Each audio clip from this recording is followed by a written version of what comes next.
Perumbavoor YMC ഹാളിൽ Kerala state barber beauticians അസോസിയേഷന്റെ ആഭിമുഖ്യത്തിൽ പെരുമ്പാവൂർ ബ്ലോക്ക് സമ്മേളനവും കുടുംബസംഗമവും നടത്തി.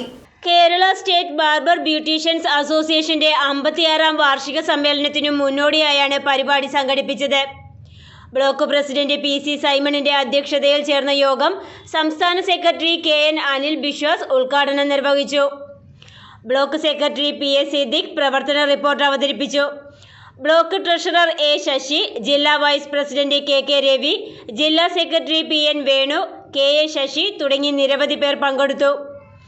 കഴിഞ്ഞകാല പ്രവർത്തനങ്ങൾ വിലയിരുത്തുന്നതിനും അടുത്ത 3 വർഷത്തേക്കുള്ള ഭാരവാഹികളെ തെരഞ്ഞെടുക്കുന്നതിനും വേണ്ടിയാണ് യോഗം ചേർന്നത്.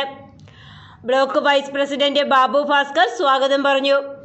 കേരള ഗവൺമെന്റിന്റെ 2023 തൊഴിൽ ശ്രേഷ്ഠ പുരസ്കാരം നേടിയ ബ്ലോക്കിലെ അംഗം MR ശ്രീരാജിനെയും മുതിർന്ന പ്രവർത്തകരെയും ആദരിച്ചു. ബ്ലോക്ക് കമ്മിറ്റി അംഗം PA ജബ്ബാർ കൃതജ്ഞത രേഖപ്പെടുത്തി. News desk, Perumbavoor.